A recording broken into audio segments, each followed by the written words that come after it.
You know what? You are a disgusting, sleazy, perverted pig! I'm sorry. May I help you? The person you were just speaking with has not taken the Lifesavers training program. Shut up, Grandma. Oh. I'm not busting your cherry. Oh, I'm simply crushed. Here I've waited my whole life for you, and now you don't even want me. Do go on. I believe you were discussing my cherry. I am so good at this.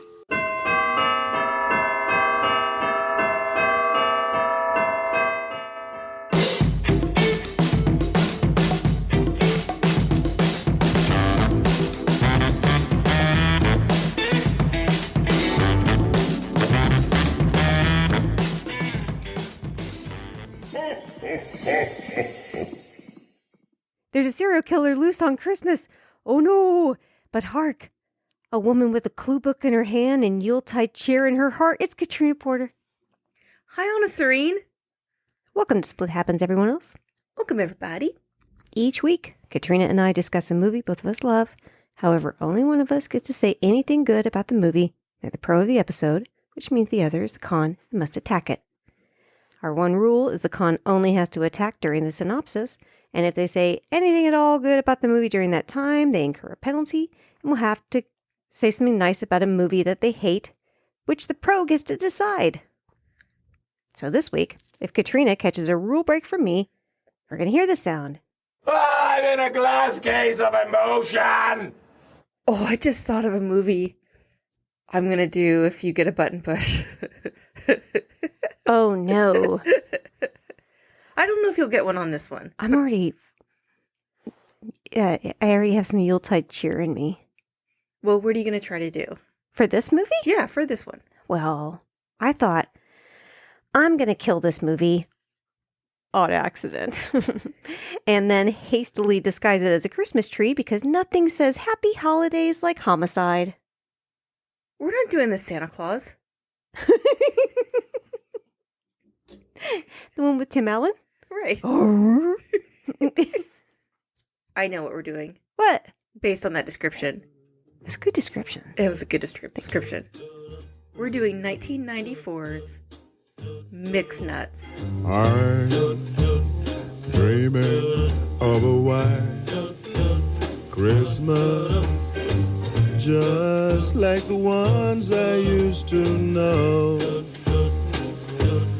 where those treetops glisten. Yippee! Yippee! First of all, I love Mixed Nuts. What else are we talking about today? We have a bunch to talk about. Our text messages this morning? Oh. Last night you got... Okay, first of all, we're at the lake, which means we're not driving. So you know what that means. Shots. So Anna got here last night, and she brought this freaking cheesecake. Oh, yeah. What can you describe it? Oh, sure. It's tuxedo cheesecake. So I made a dark chocolate graham crust. It's not Oreo.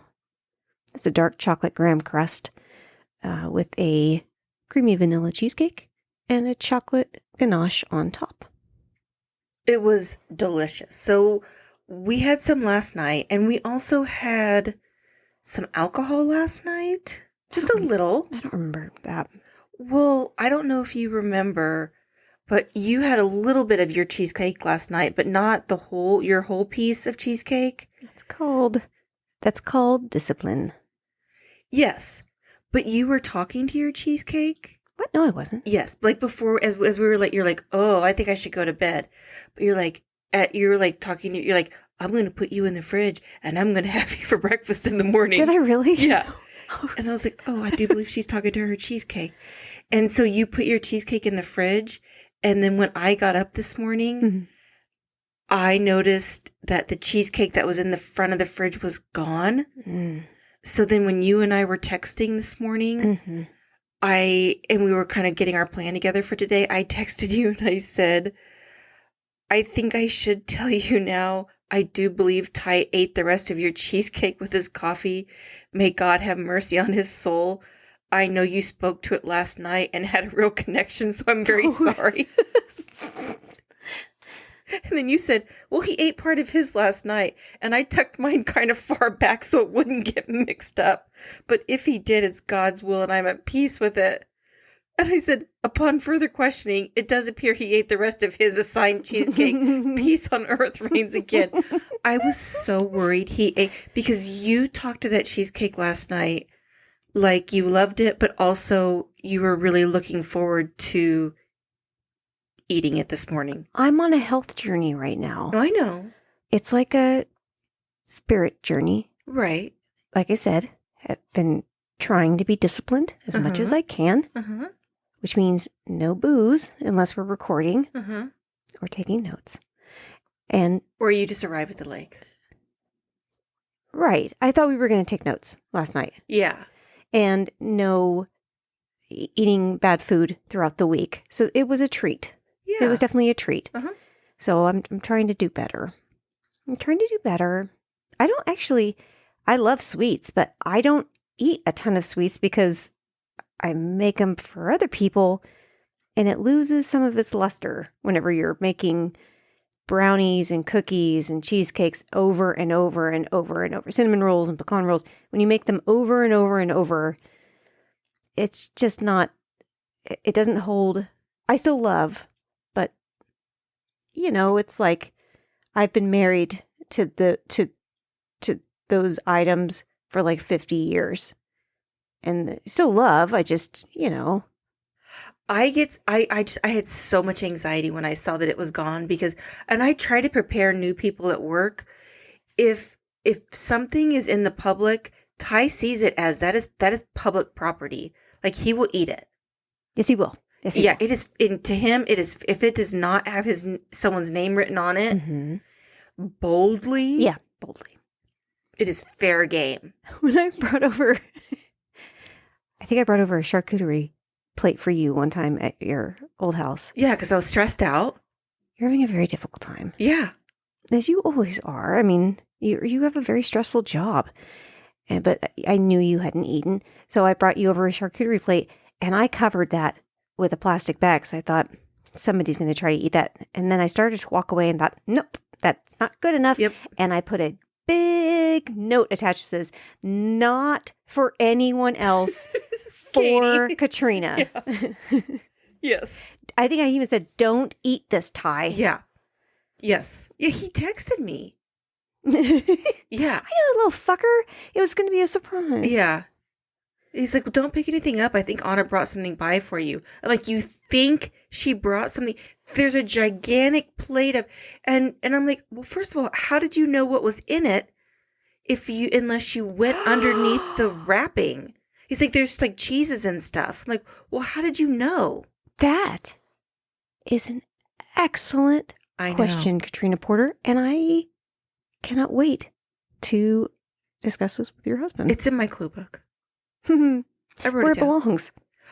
I also, the other thing that you wanted to mention, which because in all fairness, because this is making fun of me, I will bring it up. And I'll bring it up because I don't think I have nothing to be ashamed of. I asked you to, in the kitchen here, just to leave the light on. And that's all. I just said, we leave a light on in the kitchen now. Mm-hmm.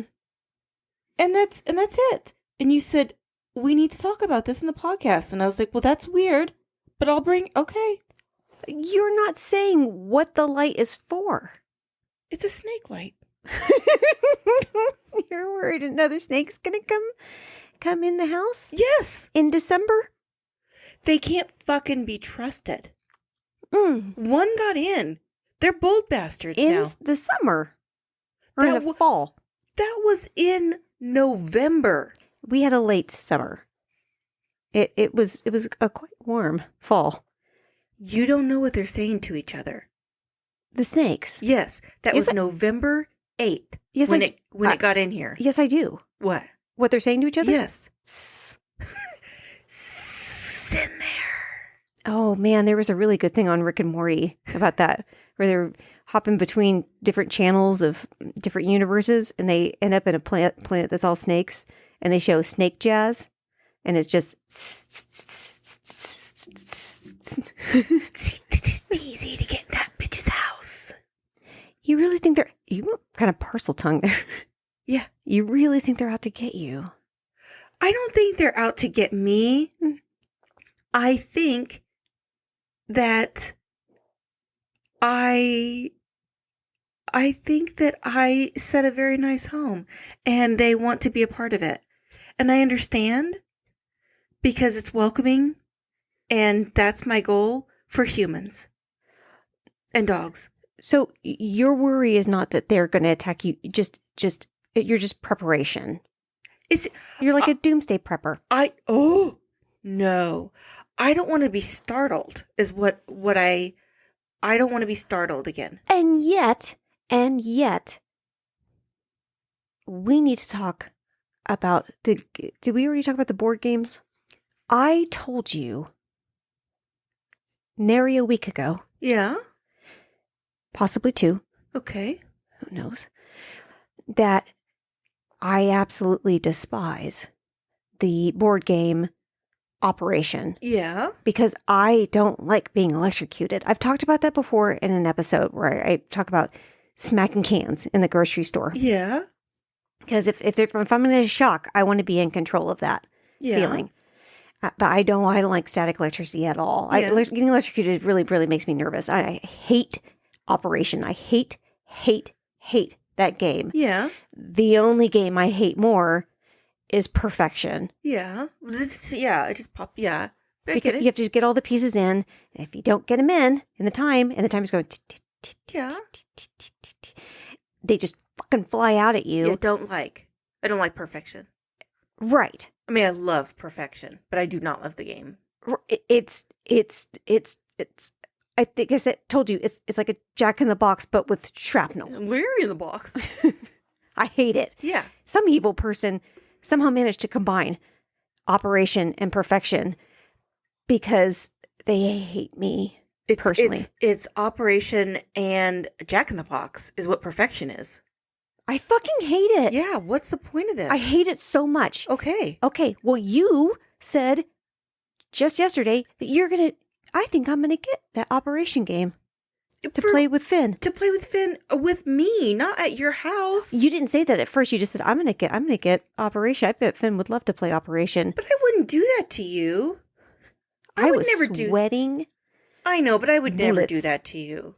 I would never do that. You might as well say, like, hey, I'm going to go grab a bunch of balloons and some wouldn't do sharks that. and lightning and put them in a room to play with Finn. Guess what I don't buy you ever? What? Balloons. I never buy you balloons. Thank you for your service. Yes.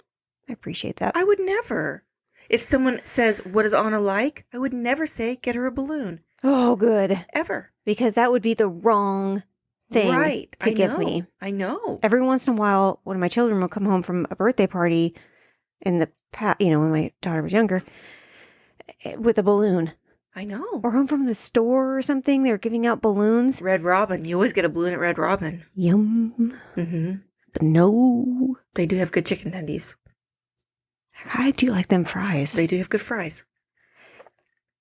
Anyway, wow, I started thinking about Red Robin for a second there. It's good. It is good. They have good mott sticks too.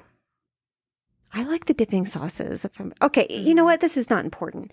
What's important is those games are evil. Mm-hmm.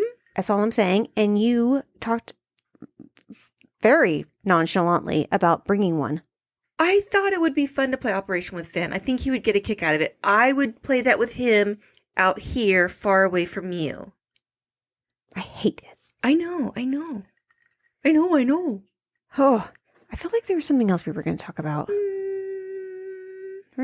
Oh, I remember that. That's another thing that we said. You were talking about what we were our plans for the day. You're like, we're going to do this, and we're going to do this, and we're going to do this. And that, I was like, it sounds like we're going to have a montage. I love a montage. I'll go to town and have fun montage. Yeah, our nails done. I felt it. Yeah. We drove all over this fucking town trying to find the tequila we like. We found it. Anna called 27,000 liquor stores. Y'all, you don't know. This is the testament to how much I love that tequila. I hate talking on the phone. I hate it so much. Will you get mad at me if I do an impersonation of you calling places? No. I didn't want to do it earlier because I wanted you to keep calling places and I didn't want to make you self-conscious. Are you going to work with your hands? Because I do that a lot. Yes. They won't be able to see it. I wish this was kind of visual, but it's not. Okay, so this was Anna calling 13,000 places. 13,000 places. Hi, I was calling to see if you have religion, honey, tequila. Religion's the brand, and honey is the flavor. Oh, okay, shoot. No, thank you for checking. That was over and over and over again. Mm-hmm. But it was like, religion, that's the brand, honey's the flavor, and then she just does this like kind of jacking off thing. It's kind of a shake weight. It's a little bit of a shake weight. Because the bottle is long. Yeah. The bottle is quite long. Yeah. And tall. Somebody said, when she said religion, the brand, they're like, religion? She's like, religion? Yeah, you know. And I so wanted them to ask more questions because I wanted to hear Anna explain religion to somebody. And unfortunately for me, I guess they just got it. But I had to do that the other day. Somebody asked me, like, how do you spell that? And I was like, religion, like, you know, like losing my religion. They're like, yeah, I'm 22. I don't understand what you're saying. I also described on the phone to somebody, I was like, it's a very distinctive bottle. It's kind of this long, it's a triangle. I was like, have you seen The Fifth Element? And this was a child I was speaking to. No, and they're like, I don't know what that is. Is that a band? So we found it at Burgart. Am I saying that right? Yes. Burgart Liquor, which is a bomb-ass liquor store here in Wichita. I am just... Their tequila section, the lights, the heavens opened up and angels sang, and I felt a presence. And that presence was about 800 different types of tequila. And I was so sad to leave. They were so nice. They were awesome. They were one anyway. All those Burgart tequilas. Liquor, Wichita is the shit. Well, listen. Is there much trivia with this one? No. Oh, okay. Not much. Not much. So- And I basically included almost all of it because there wasn't much. I think I didn't include like one or two things that were just dumb. They were just like, This was directed and co-written by the glorious Nora Ephron, R.I.P., who, of course, did Sleepless in Seattle, You've Got Mail. Wonderful. Wonderful. The budget was $20 million. Whoa! Why was the budget so high? Tinsel? That's some expense. Is it because they're in Tinseltown? Trees. Tinseltown. Christmas trees. What was the Christmas tree budget? $5 million. That's too much. They need to. Who's their Christmas tree guy? They were organic trees. Ew, what? Why? No, stop. That's silly. That should have been half of that budget. This made a solid $6.8 million. Oof. So it did have an uphill climb to not recoup its budget. Oh, that's quite a fall. Ouch. Yes. 94? Is that what you said? 94. So when I saw that, I became to suspect that maybe it wasn't well received. Hmm? And I did what I don't normally do, which I went to see what some reviews were. No, don't do this. And I wasn't happy. Not like this. I know. I was not happy. You can't. Here are some reviews that I don't agree with. How angry am I going to be? Angry. I actually loathe entirely. And if any of these people are still alive, I wish nothing but an endless supply of fruitcake and soap on a rope. Janet Maslin. You're giving the real names? Yeah. Good, I'm glad. Yeah. Does she have an address? Well, she's a New York Times reviewer. She mentioned a corpse depicted in the story and wrote that the film is about as funny as that corpse and about as natural. Janet Maslin, Maslin, New York Times. Variety staff wrote that director and co-writer Nora Ephron pitches the humor at a cacophonous level and displays the comedic equivalent of 2 left feet, evolving an absurdist slapstick yarn. Truly alarming, this is really going to get you, is watching some fine performers, including Kahn and Lapaglia, at their very worst. I have been punched in my gut bag. If anyone has a subscription to Variety, Fuck them. They're a variety of bullshit. Roger Ebert. Oh, fuck you. Is he dead? He's dead, right? Oh. The movie has a first-rate cast and crew. Agree. Agree. It's Nora Ephron's first directing job since The Wonderful Sleepless in Seattle. Agree. Agreed. Then he goes on to say maybe there's too much talent. Every character shines with such dazzling intensity and such inexhaustible comic invention that the movie becomes tiresome. Like too many clowns. He calls them clowns. He's a clown, a ghost clown. You know what I will never, ever say about Roger Ebert? Too much talent. Never. I'm glad he's fucking dead. Yeah. I hope somebody builds a house on top of his grave and then they turn into poltergeists. And then that creepy fucking clown pays him a visit. Speaking of clowns, I hear you like clowns. I hear you like clowns, Roger. Here's a clown, Roger. I'm gonna strangle you. It's gonna piss on your grave. Do you want a gift? Do I ever? I love gifts. I have to pronounce something in French. Ooh. This movie is a remake of the French comedy film. Wait. Do you want me to give you some French music? Yes, please. Can we set the mood? Yeah. Le Pear Noël est une odeur. Très bien. Which literally translates to Santa Claus is garbage. Oh, what a name. Yeah. Also levy shit. I knew you'd. I can't believe it's an accent that I have never done on the podcast before, and I do it all the time. I know. Anytime I have an opportunity for you to do your French accent, I will. My French accent? Yeah. Oh, why should I do an accent?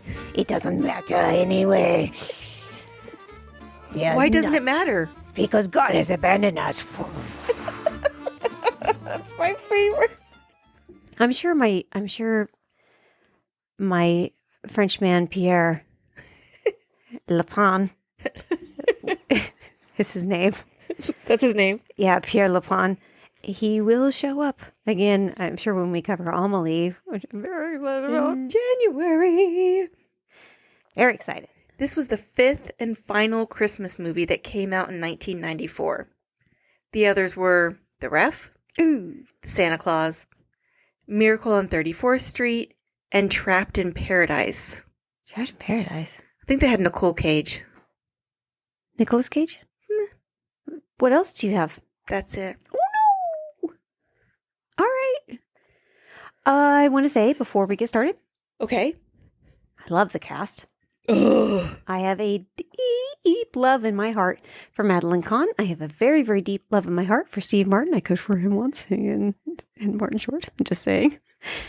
They love my gluten-free, dairy-free chocolate cake. Okay, I was going to say, I hope you were going to say that because you can't just say that you cooked for them and not say that they were very complimentary of your food. My gluten-free vegan chocolate cake is quite special. Well, it's got to be because that sounds like shit. Oh, no. I'll make it for you. You won't believe it. No, thanks. I love this cast. I really, really do. Yeah, we go. and despite whatever her stupid face was, they're brilliant in this movie. She's dead. I will find her. I want to put this rage into this attack. Okay, well, play the fucking song.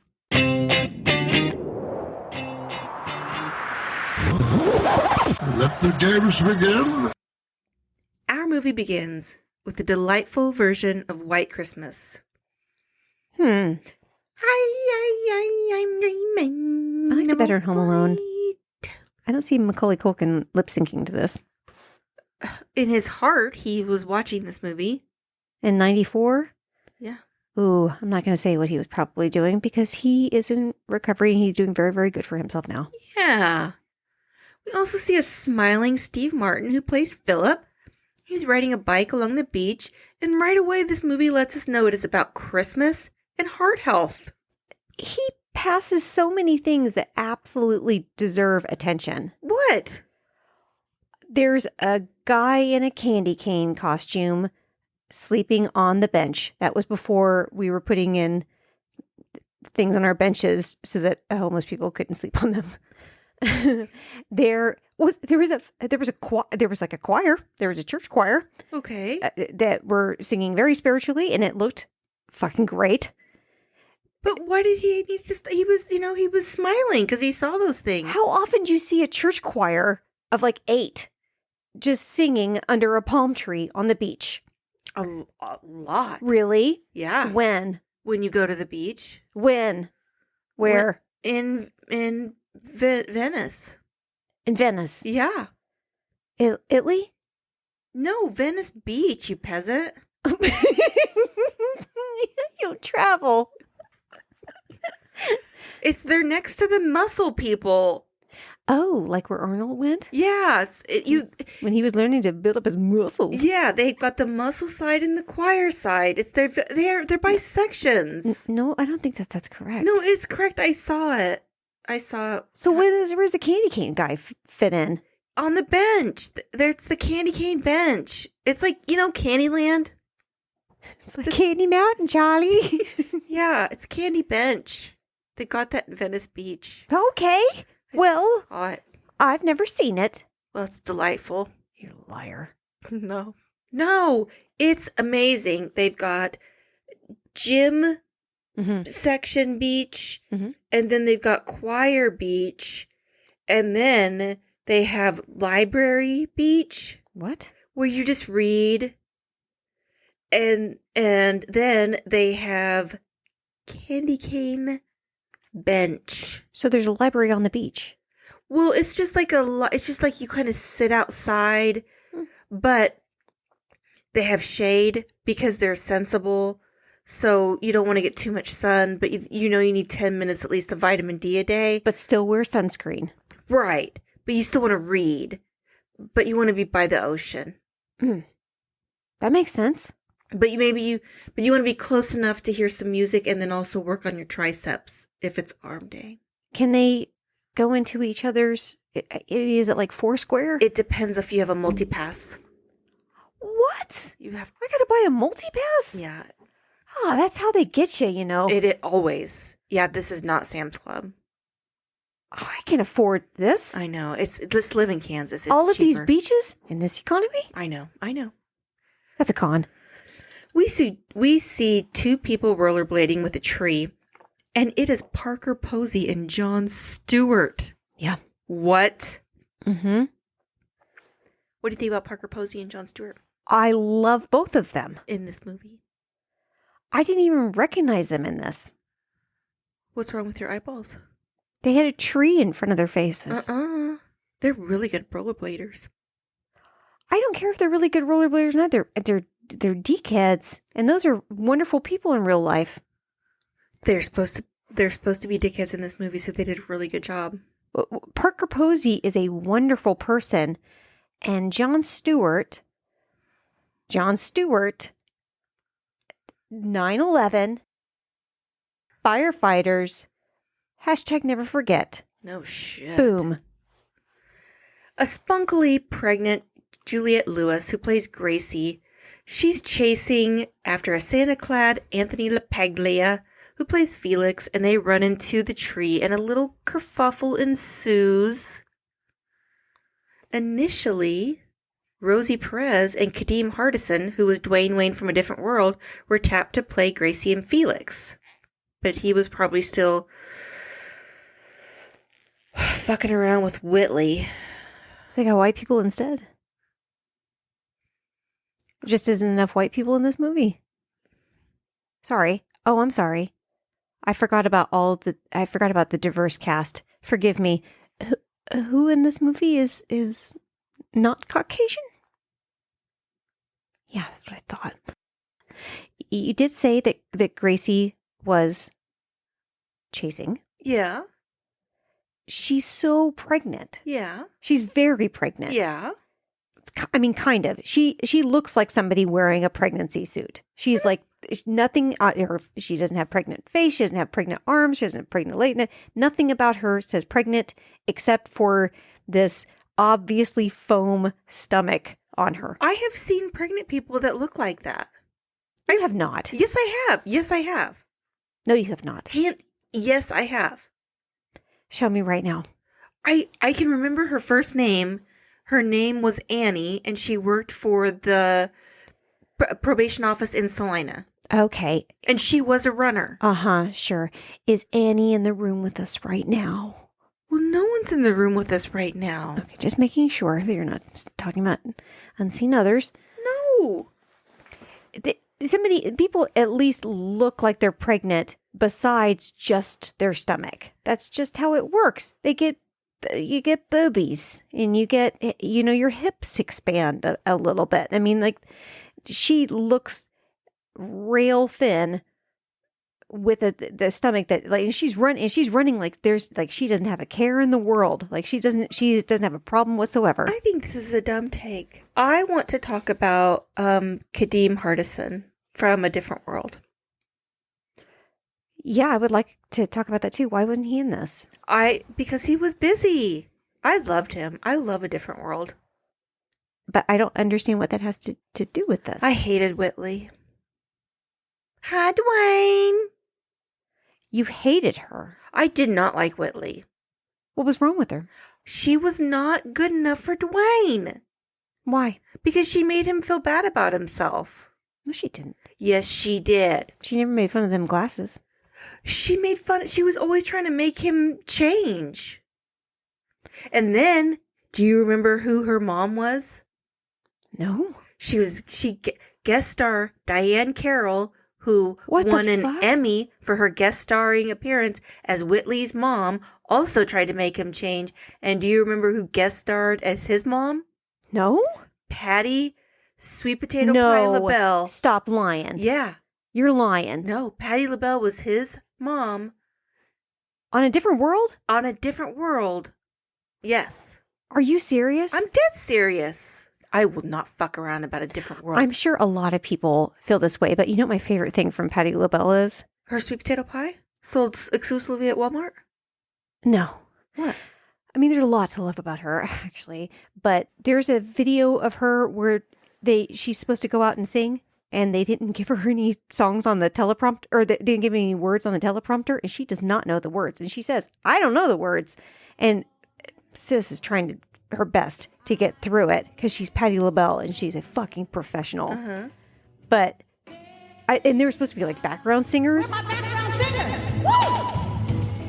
Oh, baby, and there's the wrong words on the cue cards. I don't know the song. This Christmas, I'm gonna have them all I can.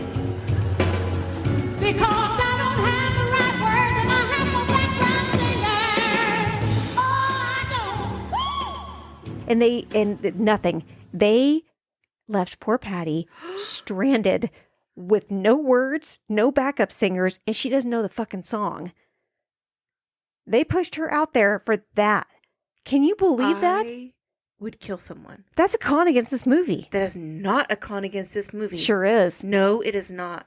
What I'm saying is that has as much to do with this movie as my story about Patty LaBelle in this movie. So if your shit is relevant, then mine's a con.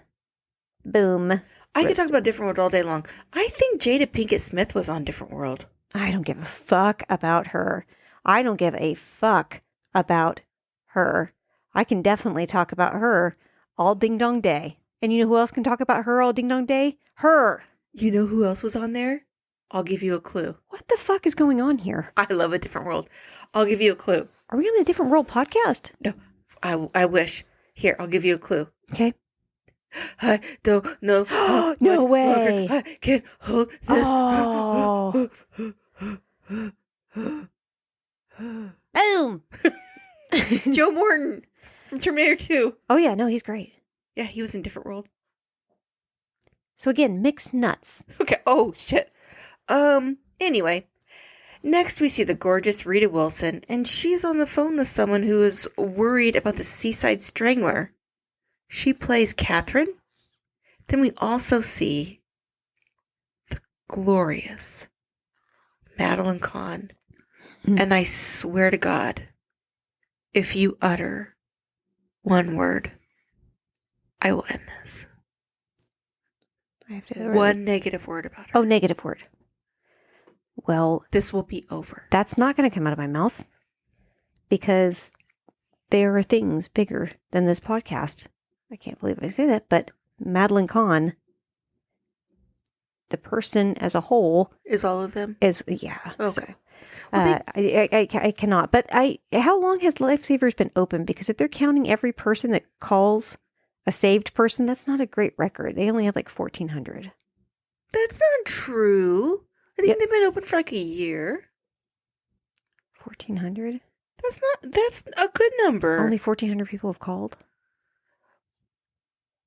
It is alarming how many people don't call.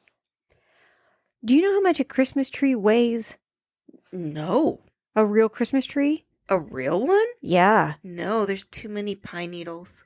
that's right. That's right. There are. It's quite uncomfortable to hold. Mm-hmm. It's heavy. Mm-hmm. It's cumbersome. Mm-hmm. All them pine needles. Mhm. It falls all over the place. It's just, it's very, Very very, messy. very difficult. Imagine riding a bike with one and trying to hold it. He's got that carrying strength. Steve Martin, Yeah. He cares. carrying does not allow you to hold a Christmas tree whilst riding a bicycle. Really? Have you ever needed to get inside and it was really cold and you had like 7 bottles of wine in the car? Yes? Did you get it in one, or did you go out there and make 5 trips? How dare you? Thank you. They clearly work for a suicide hotline organization named Lifesavers, which I wrote as lightsabers multiple times. No, you did not. And how amazing is that? Lightsabers? Lightsabers. Why is their business not called Lightsabers? It's a con. Why haven't we started a business called Lightsabers? Because we would get sued. Oh, well, that's why they didn't. Garry Shandling is their landlord. Bad news, he is evicting them. Also bad news, R.I.P. Yeah. Ooh, there are a few dead people. Well, Madeline Kahn. Nora Ephron. Nora Ephron. Madeline Kahn. Who did we just talk about? Was Robert Klein alive? Garry Shandling. I don't know. I think we killed a lot of people in this podcast. Let's not off anyone else. Mm-mm. Probably them dogs. Those dogs are definitely dead. Madeline Kahn plays Mrs. Muchnick. Mushnick is from Little Shop of Horrors. I'm always getting those mixed up. She says to Catherine, "You could see the bright side of a plague." Philip calls someone named Susan, and she lets him know that her psychiatrist thinks they should break up. And when he says, "I didn't know you were going to a psychiatrist," this bitch says, "Well, I have been dating one for 4 months." Boo. Ooh, it's Jolie Fisher. Does she suck? Well, it's Carrie Fisher's sister Right. and Carrie Fisher's daughter, Billy Lord, Yes. wouldn't allow her to the funeral. Oh, really? I think there's another sister as well. Yeah, would not allow. And it was very public. Huh. Yeah, Jolie Fisher came out and she was aired out that laundry. It wasn't good. Well, I hope Susan gets the clap. What's up with the fruitcake in this? It gets a bad rap. Because fruitcake sucks. Fruitcake is like a big ass energy bar. Ew. I know. I hate fruitcake. Thank you. I actually looked into having fruitcake as my happy ending. Ew. I know, and I'm like, oh, fucking gross. Adam Sandler plays Louis, and he's hysterical. I love him. He's so cute. He was really leaning into his imbecile phase at this point, wasn't he? Miss Munchnick starts going through the toys she has wrapped to get someone's attention because she's stuck in the elevator. At first, she starts with the saxophone. Her in the elevator is hysterical. Whoa! Hey! Come to get me! Stuck in this place! Get me soon or hit me in my face! She's in there for 5 seconds. She's in there for all of 5 seconds before she starts opening Christmas gifts. I would have been in there for 0.5 seconds where I would have been when I would have been like, what do I have to get someone's attention to get me the fuck out of here? You had already worked out an escape plan before you got into the elevator. You have to have an escape plan. See, that's what I'm saying. Yeah. I wouldn't have gotten into the elevator because I don't like them. Yes, you would have. Not at this place. No, It's only take like, the it's only stairs. like 2 flights. Take the stairs. I would definitely take the stairs. I do not. That rickety ass elevator. And also, I'm not into that. No. Philip takes a call from a tearful someone named Chris, who asks if she can come by the office, which is technically against the rules, but Philip cares so much he can't say no, and he gives Chris the address. We see that Chris is dressed in woman's clothes, and as she walks through the house to heads to Lifesavers, her family rudely calls her Arnold Schwarzenegger, which she does not appreciate. What? Well, Chris's family is absolutely horrible. Yes, agreed. You probably think because of how they treat Chris. Yeah. Well, I think they're horrible because I think that they're bullshit. What do you mean they're bullshit? No family that sings Christmas carols together. Yeah. Like on the piano and knows all the things and sits around like in each other's laps and like, looking up the decorations, starts decorating their Christmas tree on Christmas Eve. Ooh, that's a very good point. Thank you. Yeah, I've got nothing on that. You cut me to the quick there. Thank you. Yeah, cheers. Chris is played by Liev Screiber. This is his first movie. What? No, it isn't. Yes, it is. No way. Yes, it is. Wow. Which I think, and you can see even in this movie, Liev Schreiber is a muscly muscles guy. And he's incredible in this role. Be careful because you're going to get a button push if you say too much. He's so into for this to be his first role, I think is super impressive. When was Scream? After this, maybe 96. This was his first. He had a credited TV role before this. This was his first movie. I am shooketh. Right. By And this. he is fantastic in this movie. He's one of the, I think the actors are incredible, but he is great. Yeah, I know.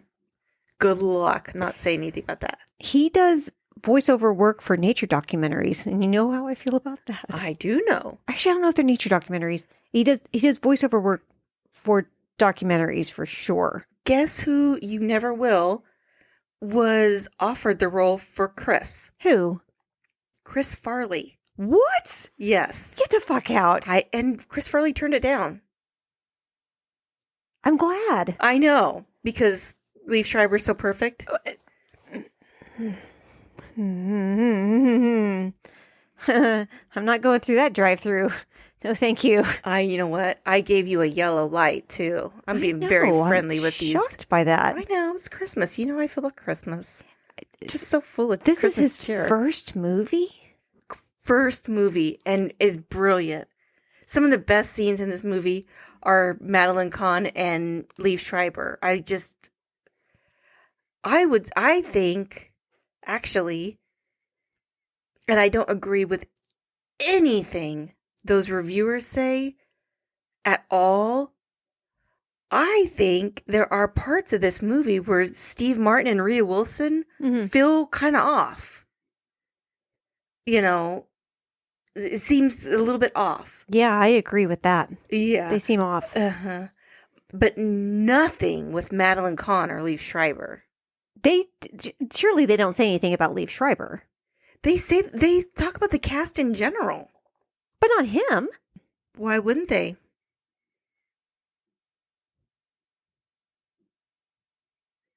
Because he's so new. That would be cruel. We see Robert Klein. He eventually lets Philip and Catherine know she is stuck in the elevator. Robert Klein is one of the neighbors, but apparently Mrs. Munchnake has called the landlord on his dogs a time or two, so there's some bad blood between them. Got some bad blood. No, can't do Taylor Swift. She's a dog hater. That's got to be a con. She's not a dog hater. She's complicated. He won't help her get out, despite being a mechanic. Rude.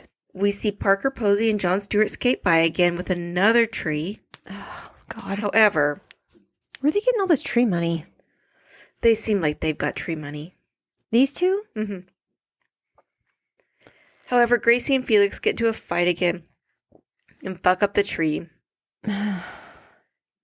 Philip opens up his present from Catherine, which is a pair of pajamas she knitted for him, which look a little crazy. Despite for someone who's probably stares at him for 16 hours a day, she has his proportions off a little bit.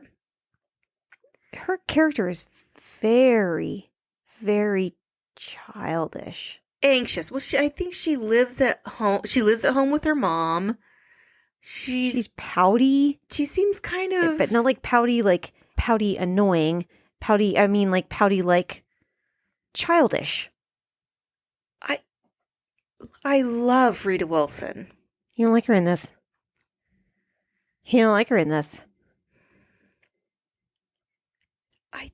I'm not sure how I feel about Rita Wilson in this. I think the character itself is a difficult one to play. It's odd. Actually, I said this multiple times when we were watching it. It feels like a play. Every bit of this feels like a play. And it's written like a play. And I think that works for like State and Maine because that is how that's supposed to be. This it doesn't feel like a movie. It feels like an adaptation of a play. I think if someone had felt like maybe her character was underdeveloped, that would be a position to take. Yes. But I love Rita Wilson, and I will punch anyone in the face who has anything negative to say about her. She has a beautiful voice. She sounds like an angel. She's a great singer. I love her in general, but this character is difficult. Actually, all the characters are kind of... I mean, most of the characters are difficult to like in one way or another. Your face. Catherine answers a call and gets a little weepy when she identifies a little too much with the caller who feels like a lonely loser. And then things really go off the rails when Catherine realizes they are being evicted. Then we hear, "Hey, dickheads!" Mrs. Muchnick. They just abandoned her in that elevator. I'm dying. Oh, I'm dying. She could have been stranded there forever. Oh, she wasn't. Well, Philip gets inspired by Catherine to call the LA Times to maybe see if they can get an article to help with lifesavers. When did he get that inspiration from her? Well, she gets, some people get their best ideas in the bathtub. I do. But she's almost petulant with it. Like she's like, and then goes and sits in the bathtub. Well, sometimes I do that. Do you? Mm-hmm. No, you do not. It's mostly just with a glass of wine And water. And when you're taking a bath. Well, yes, but she didn't have that opportunity because, she's modest and she didn't want to do that in front of him. She couldn't get naked in front of him. Then don't sit in the bath tub. Well, but there's not a lot of areas that the privacy there. She doesn't shut the door. Don't sit in the bathtub. She also wanted to open up the room for, group thinking. The voice on the recording for the LA Times is Nora Ephron. Oh. Yeah. They couldn't get an actor? Well, they only had $20 million. Only? You'd think that would afford them something. No, they had to buy all those trees. Gracie and Felix show up. Mrs. Munchnick and Philip almost die in the elevator. Gracie really couldn't hear them yelling on top of the elevator. Babies, being pregnant sucks all. I have seen you pregnant twice. It sucks. Apparently it looks very easy for her because she doesn't look pregnant at all. It sucks all. When you were pregnant, you couldn't hear anything. You didn't put like real thoughts together. What? Never. That's not true. Never. You're saying that pregnant women can't think? You didn't. This isn't me. You're my point of reference. So you're saying that pregnant women can't think? I'm just saying that you didn't. But you're using me as an example for all pregnant women. No, I'm saying you. I'm using you and Gracie. You have formed an assumption about pregnant women. No, I'm talking about you and Gracie. So Gracie. You hear first. Katrina Porter thinks that pregnant women can't think. No, Gracie in this movie, she reacts to pregnancy the same way you did, which she becomes deaf and incapable of putting thoughts together. Is that really how you feel? That's really how you feel? No, don't look down. Don't look away. I want you to look at me right here, right behind my eyelid doors, and tell me with them beautiful baby blues. Did you think that I, as a pregnant woman, was unable to think? When you were pregnant with Finn, you said, I think you should be in the birthing room. Mm-hmm. And that was a good thought. You suggested that. I did. Yes. And you listened. Good job.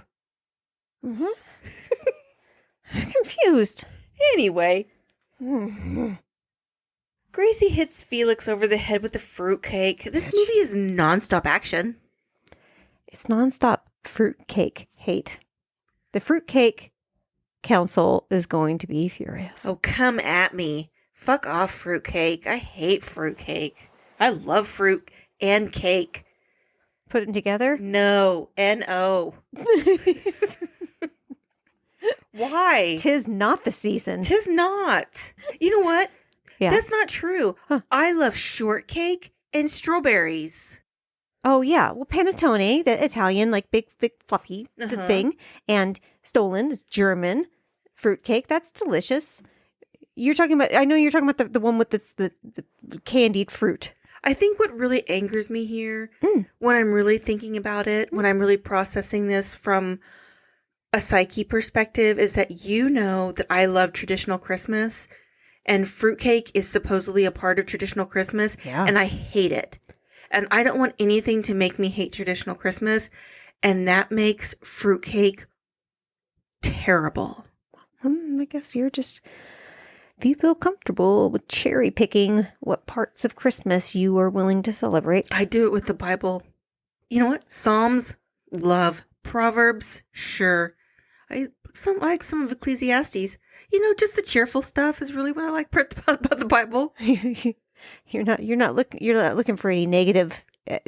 You're not taking any negative feedback at this time. No, Revelations, no way. No thanks. No, you're not into Old Testament shit where they're like, kids making fun of an old bald guy, so God sends bears to attack them. No. That's in the Bible. No. I'm not here to trash the Bible. I'm just saying facts. That's in it. No. Bears are in the Bible. No, I love, I like Love Thy Neighbor. I like that kind of stuff. Like hippy dippy vibe. Yeah. Relaxed and groovy. I like the, every little thing is gonna be all right. I like the Bob Marley vibe of the Bible. So it sounds like you're more into like Rastafarianism. Pretty much. Lord of mercy. Lord of mercy. They decide that since they can't afford to take Felix to the ER, they're going to take him to the vet, as you do. But first, Adam Sandler has to serenade Catherine.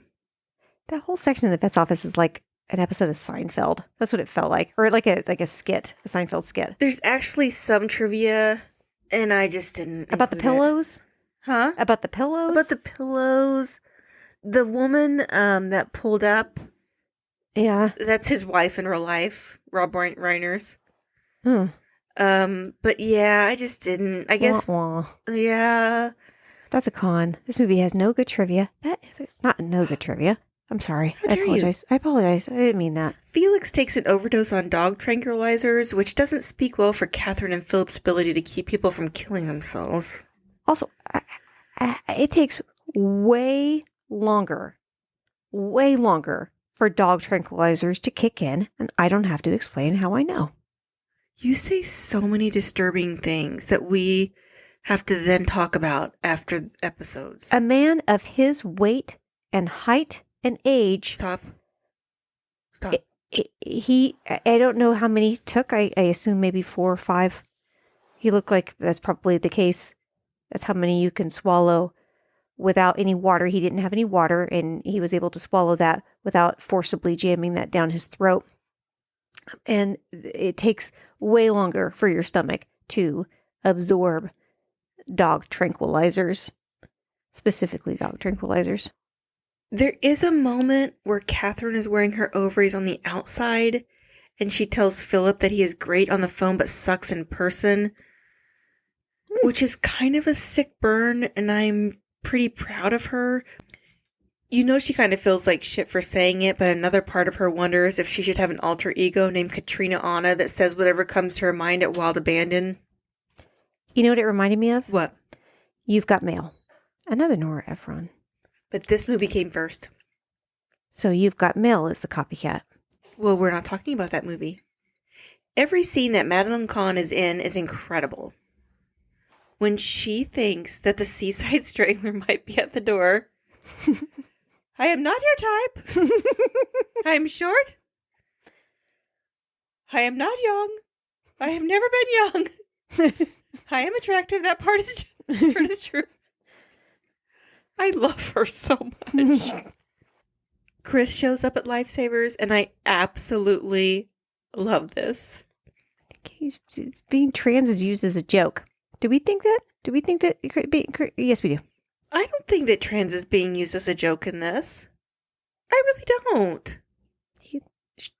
She gets misgendered at one point.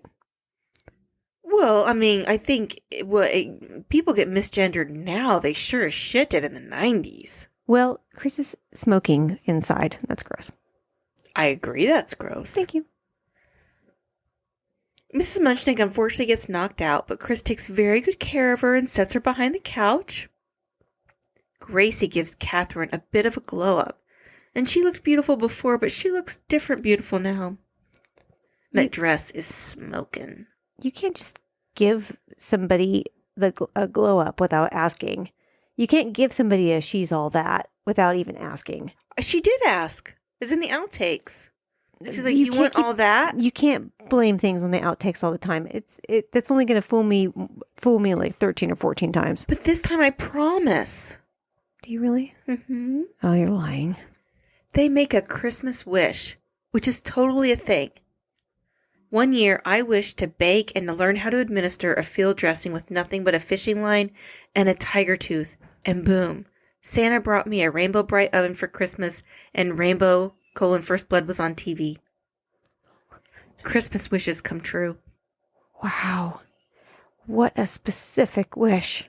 Yeah, I'm just giving you an example because I didn't want you to say, oh, do really Christmas wishes come true? I wanted to give you an example of when I wanted to learn how to bake when I was a child, but then I also thought, what if I need to stitch something up, but all I have is a fishing line and a rare tiger's tooth?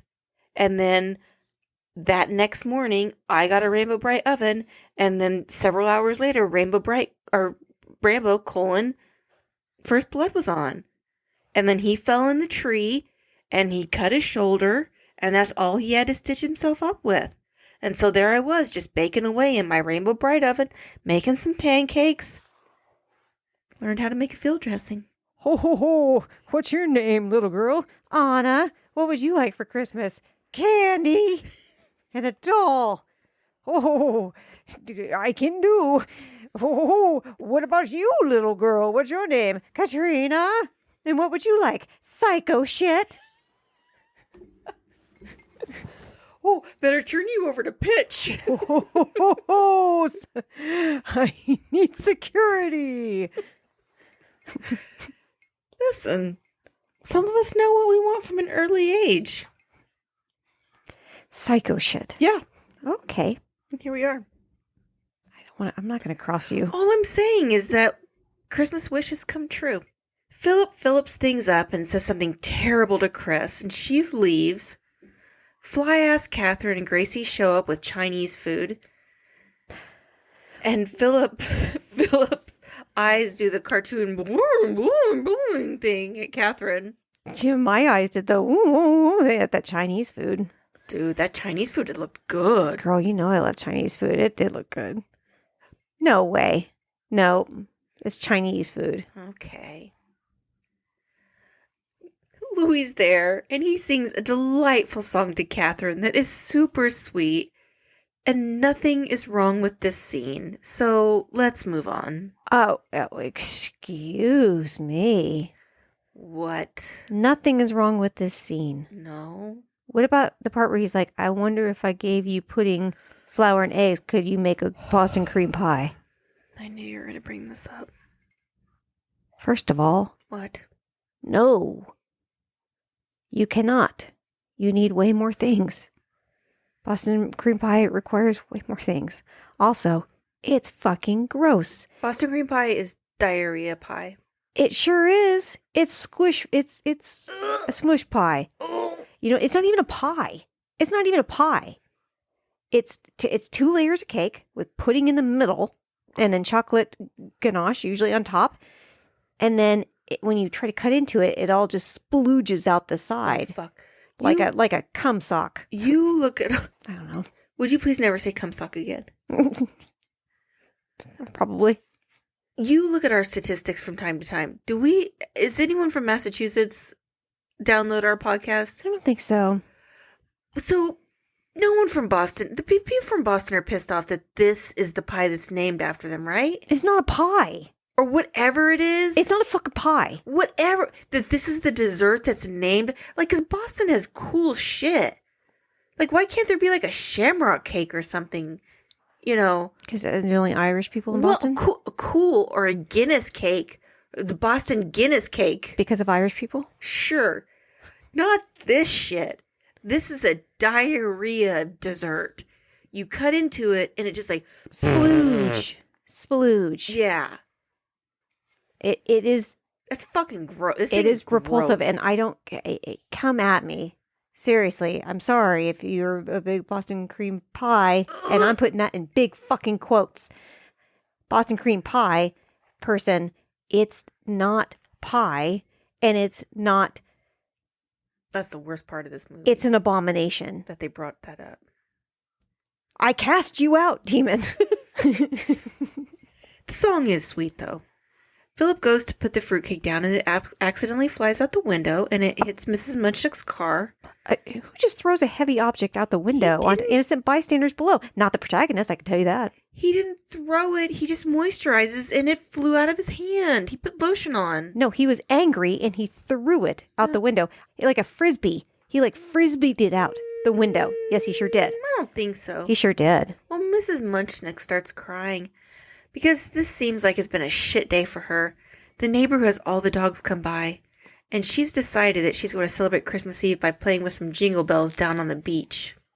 Ayo. Did Mrs. Munchnick just sexually assault Robert Klein's character and then force him to have sex with her on a beach of all horrible things? You know sex on the beach is not fun. I don't like that you're making good points. I don't understand.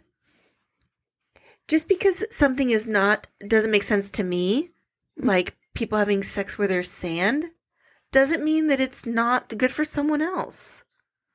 I don't like dirt or sand or glitter or, you know what? I'm not a small particle person. You're not a small particle person. I'm not. You really are not. I'm not. It's just not your thing. It's not my thing. It's got to be big. It's why Or go Ty's home. Ty's tall. Yes, he is. Yeah. He's quite tall. It's my jam. I like minute things. Yeah, I know. You're wee. I like wee things. Okay. I like miniaturized little, I like little wee things, little tiny things. Yeah. So I don't understand the whole sex on the beach concept as a positive. But you think that this Mrs. Munchnick and Robert Klein's character, you think this is romantic? I think for them Yeah? and for people that are into it, go have fun. Okay, I'm going to take the beach completely out of the equation. Uh-huh. Do you feel like this is a romantic thing? I think she has, she's lost her husband and her husband's family clearly doesn't give a shit about her because they can't even wait for her to get off work and to have dinner for her. No, they cannot. And she's just like, fuck it. And she's going to go get hers. And I say, get it. Do you? Yeah. Really? Yes. I want you to do something for me. What? I want you to close your eyes, Katrina Porter. Okay. This is not... There's time no to, snakes? There's not a time to kill type of thing. Okay. I just want you to picture Madeline Kahn's character, Mrs. Munchnick, and Robert Klein's character actually having sex. Hey! Is she on top? Is she on bottom? Oh, she's on top. Gross. Well, for sure, dude. She's a take control kind of gal. Sure, but I want you to actually visualize that happening. Stop it. No, she's got to be on top. Why are you making me close my eyes? Because I think it's I funny. can't believe I did that for like 45 seconds. Yeah, she's on top because she's got to be making sure those dogs don't come Yeah, anywhere. also the dogs are definitely going to be watching because dogs do that shit. Pets do that shit. They like to watch. Say what you want to about man's best friend and, and companion and all that. They like to watch you do the deed. According to my notes, Is. Chris stops back by lightsabers to get her cape. But oh no. Felix comes by as well, and he has a gun. I really appreciate that even though Felix has a gun, Gracie doesn't stop eating dinner. Felix barks. Does he bark because he was giving dog tranquilizers? I think he barks because that is a way, because he knows that this is kind of a ragtag group, and if he just came in and just said, hey, hey, he knows that it's not going to get anyone's attention. But if you bark, that's probably going to work. No, the joke is that he was giving dog tranquilizers, so now he barks. I don't know. I'm not sure about that. That's silly. Felix does accidentally shoot Chris in the foot. Gracie discharges the gun a whole bunch and accidentally shoots the landlord who's at the front door.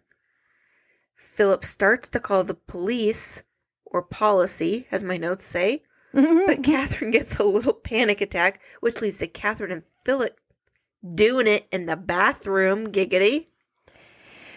Isn't he just kind of taking advantage of somebody that's having like a panic attack? I think Catherine is fully aware of what's going on. She's fully of shit. Well, yeah, I do too. I think she was like, I'm going to stop him from calling the police on Gracie, and I'm also going to get this guy that I want to bang in the bathroom. Oh, man, women trifling. This is some. He's single. This is some lowly shit here. Oh, well. There's a very sweet scene between Chris and Louie in which Louie serenades Chris.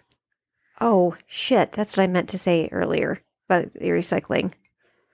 Gracie and Felix decide to wrap Stanley the landlord up in the Christmas tree. Felix comes up with a plan to take the tree down and leave it on the boardwalk. But oh shit, they run into the rollerbladers who try to take their tree down, but Stanley falls out of the tree and the police show up. A little boy points at Felix, and that is Haley Joel Osment. He will play Forrest Gump's son the following year in Rita Wilson's husband's movie, Tom Hanks' Forrest Gump. I have a couple questions. Okay. I guess one observation is this script feels like AI wrote it. It does. It feels like these aren't how humans actually act. Also, where did they get all those Christmas tree decorations? And also, absolutely fucking not would superglue hold branches onto the dead body. I'm positive. You've got to quit saying that stuff. We talked about this in Clue. We've talked about this in Silence of the Lambs. We've talked about this in The Crow. You've got to stop I've saying admitted nothing. I'm just talking here. You have to stop. I know you have to stop talking. Also, Mrs. Munchnick singing over them when they're singing. It reminded me of when I did It's the End of the World as We Know It karaoke, and people kept trying to sing at the same time, and it was incredibly distracting. Your face. I'm like, this is a hard song to sing. You can't sing 2 seconds behind me on all of these words. And that kid, Haley Joel Osment, thinks cute. He's like Santa Claus, right? Yeah. So he thinks that's really Santa Claus. Yeah. On top of a building about to shoot himself and fall off the roof. You know what? That's trauma. But this kid learns that even Santa has problems. Has seasonal depression. Yes. And I think that was a good lesson for him to learn. That we all can struggle and that mental health is serious and should be taken seriously. You think that's what that little boy took away from that? I think his dad had the look of a therapist, and I think they went home and processed it. That poor child. I think his dad went home and read him the classic book. Go the fuck to sleep. Joy of Sex. 50 Shades of Grey. The classic book, When Santa's Gonna Jump.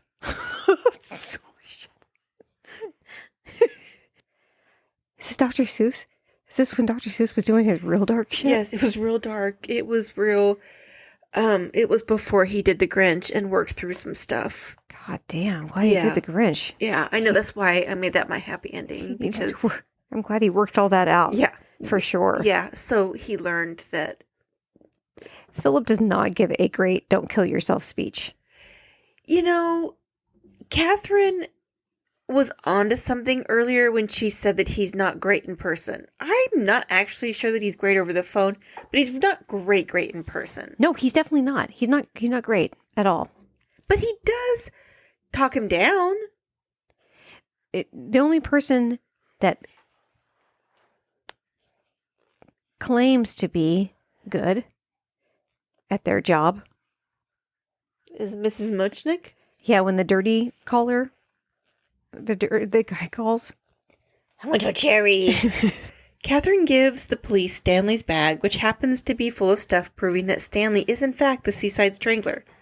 So Gracie gets a $250,000 reward.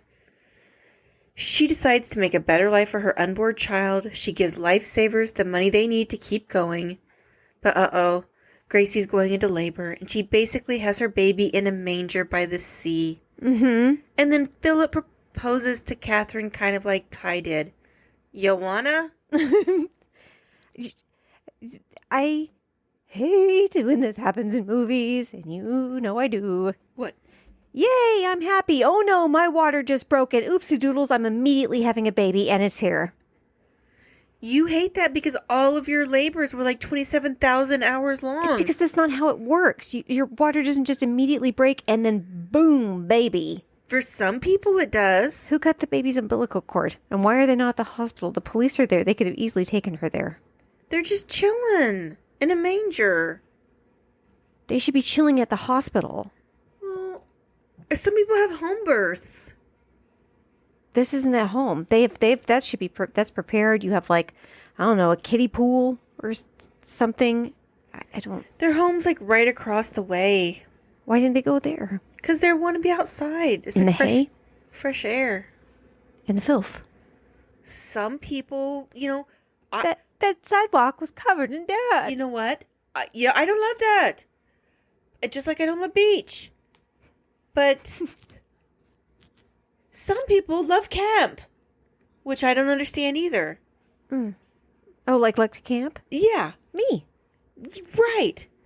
But to each his own is, in summary, my answer. I feel like Nell right now, where I'm just learning English, Yeah. and I'm just PMD, no fight. I'm just putting Pretty in the wind. I'm just putting phrases together. Camp and beach, baby. Well, that's the end of the movie. It's done. Yes. It's over now. I should have gotten a button push. I know, but it's Christmas. I just don't have it in me. I should have gotten a few times. I know, but Ooh. I love Christmas so much. I don't have it in me to be do. mean. Well, my computer is acting wonkadoodle. Yeah. So I want to hurry up and get my Okay, happy do it ending. fast. Okay. My happy ending is George Albert Smith. He is one of the earliest filmmakers and the creator of the first Christmas movie. Okay, well, George Albert Smith was a hypnotist, a psychic, and creator of a popular pleasure garden. Ew. That's actually what they're called. It had like parachute jumps and fortune tellers Oh, God, were they on a beach? and a monkey house and a place to drink tea. Oh, No, it's a garden. a Pleasure love that. garden. And they play Enigma. Oh, silence. And there's fog. Like a fog machine. No, I don't love fog. But it's, art fog. Fog makes condensation, which I'm not a big fan of. It's a Condensation, particle. like a fog machine. It's a particle thing, I think. Oh, yeah, it's a particle thing. Since George was already doing work with magic lanterns, a jump to filmmaking was a natural transition, and he started pumping out films in 1898, made the short film Santa Claus, which not only was technically the first Christmas movie, it's like a minute and a half long, but all those movies back then were. He also created the technique of parallel action in film, which it's when you're able to do kind of a split screen of two different things that make it seem like those things are happening at the same time. So like one person is tidying up the house while another person's driving home to get to the house or whatever. He's also responsible for creating Kinemacolor, which was the first successful color motion picture process. So, was he a wonderful person, you ask? You asked it, I think. Yeah, was he? I don't know. Oh. I didn't read that far. But we can at least celebrate him for creating color film, Okay. a major innovation in film editing, Love. and of course, the most important, Christmas movies. Love. Thank you, George Albert Smith. I love that. Our first Christmas movie. Okay, I love that. Thanks. Traditional Christmas. Yeah, it was very traditional. Yeah. It had like spooky shit. Ooh. You know, there's magic and Santa Claus and children, and I think he kidnaps them or something. I didn't watch it. Spooky and magic. We're going to do Gremlins next. We are going to do Gremlins next. Yeah. Joe Dante. I am very excited. There's no way I'm not getting a button push. We say that every time. And Dude. It's hard to predict. That little thing is so fucking cute. Looks like my dog. The Mogwai? Yeah. It's the song that Gizmo sings. Oh, that sounds like freaking Dark Crystal. I say it was a Yoko Ono album? Yes. Mom thought that was so funny. You remember our brother had a cat named Gizmo. I do remember that. I think he had a stuffed Gizmo toy that he liked quite a lot. It's going to be great. Yeah. I can't wait for you to watch and see the Phoebe, because you don't remember the story that Phoebe Cates tells about Santa Claus. It's been so and why long she hates since Christmas. I've seen this movie. It's been a long time. Oh, it's going to be fun. I am very excited. We're going to watch it now, I think. We sure are. Yeah, let's do it. Yeah, let's go drink on that. Okay. Until next time. Goodbye, Katrina Porter. Bye, Serene. Bye, everybody. Bye, everybody.